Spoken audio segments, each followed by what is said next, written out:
आज मैं बताऊंगा कि मतलब कि जो कार्बोकैटायन है, कार्बोनेन और फ्री रेडिकल जो होते हैं ना, उनके बारे में कुछ इम्पोर्टेंट टॉपिक डिस्कस करूँगा मैं। ठीक है, देखो जो कार्बोकैटायन होता है ना, कार्बोकैटायन की स्टेबिलिटी को देखने के लिए, चाहे कार्बोनेन की स्टेबिलिटी को देखने के लिए, फ्री रेडिकल की स्टेबिलिटी को देखने के लिए कुछ फैक्टर जो होते हैं ना वो उसको इफ़ेक्ट करते हैं। ठीक है, जैसे कि रेजोनेंस, हमने रेजोनेंस पढ़ा था।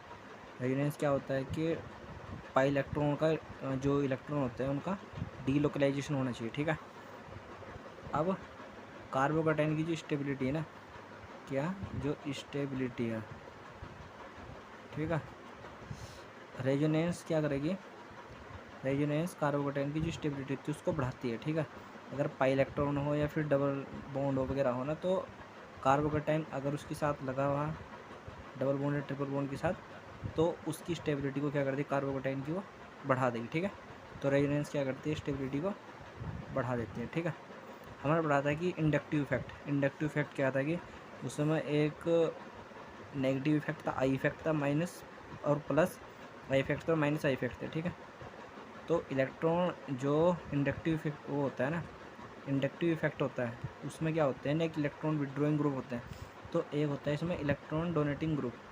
इलेक्ट्रॉन डोनेटिंग ग्रुप का मतलब ये है कि जो इलेक्ट्रॉन को डोनेट करने वाला हो।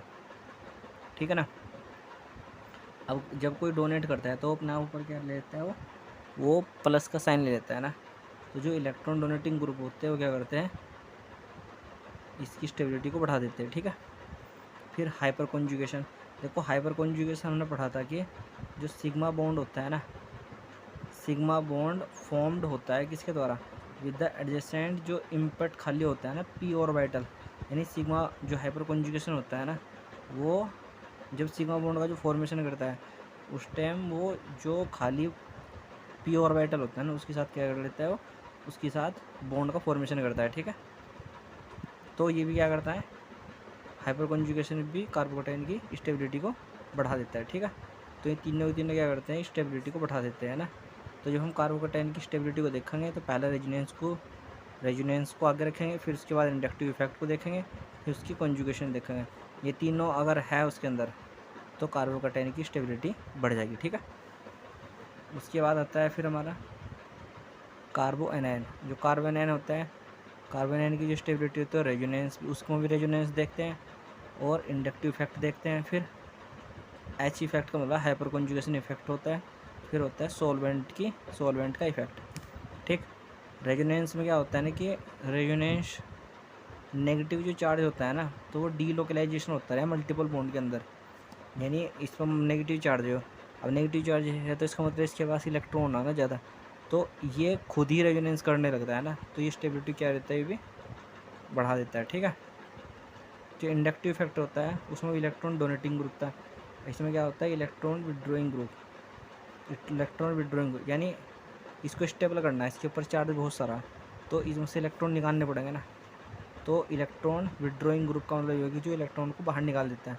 अब जो भी निकाल लगा तो ये माइनस आई इफेक्ट होगा एक तरीके से, ये क्या होगा, एक तरीके से माइनस का आई इफेक्ट, क्योंकि माइनस का आई इफेक्ट एक तरीके से होता है इलेक्ट्रॉन निकालने वाले ग्रुप होता है ना, और जो यहाँ से डोनेटिंग ग्रुप होता है ना ये होता है प्लस आई इफेक्ट, यानी प्लस आई इफेक्ट क्या करता है, कार्बोकैटायन की स्टेबिलिटी को बढ़ाता है, और माइनस आई इफेक्ट क्या होता है, जो कार्बोनाइन की स्टेबिलिटी को बढ़ा देता है। ठीक है, फिर इसके बाद होता है जो, और इसमें भी होता है ना रेजोनेंस इफेक्ट में भी, रेजोनेंस के भी इफेक्ट जो होते हैं ना वो दो तरीके होते हैं, एक तो होता है माइनस आई इफेक्ट, एक होता है प्लस आई इफेक्ट। तो इसमें एक तरीके से ना इसमें भी प्लस एम इफेक्ट होगा, है ना, इसमें होता है यहाँ पे माइनस के एम इफेक्ट। ठीक है, अब इसमें भी हाइड्रोजन जो हाइपर कॉन्जुगेशन इफेक्ट होता है वो देखते हैं, तो माइनस जो नेगेटिव चार्ज होता है ना वो डीलोकलाइज होता है into the adjacent anti bonding, जो सिग्मा का एंटी बॉन्डिंग होता है ना ऑर्बिटल के अंदर क्या होता है, उसका भी डीलोकलाइजेशन होता रहता है इलेक्ट्रॉन का। देखो इसमें होता है पी ऑर्बिटल के अंदर, कार्बोएनायन के अंदर होता है एंटी बॉन्डिंग के सिग्मा ऑर्बिटल में। ठीक है, अब सॉल्वेंट इफेक्ट क्या होता है, सॉल्वेंट इफेक्ट में क्या होता है ना, जो पोलर सॉल्वेंट होते हैं ना वो कार्बोएनायन की स्टेबिलिटी को बढ़ाते हैं। जो पोलर सॉल्वेंट होते हैं ना वो क्या होते हैं, H2O जैसे है ना। जो पोलर सॉल्वेंट और नॉन पोलर सॉल्वेंट में आगे बताऊंगा अभी है ना, पहले इसके मोटा मोटा ध्यान रखो है ना। फिर उसके बाद फ्री रेडिकल होता है। फ्री रेडिकल क्या होता है, फ्री रेडिकल की स्टेबिलिटी को कौन बढ़ाता है, जैसे कि एक तो होता है सब्स्टिट्यूटेड इफेक्ट होता है ना, फिर होता है हाइड्रोजन हाइपर कॉन्जुगेशन इफेक्ट होता है, रेजोनेंस इफेक्ट होता है, फिर स्टेरिक इफेक्ट होता है ना। तो जो सब्स्टिट्यूशन इफेक्ट होता है ना, होता है इलेक्ट्रॉन विड्रॉइंग ग्रुप। एक तरीके से जो कार्बोकैटायन होता है ना उसी तरीके का होता है ना, ठीक।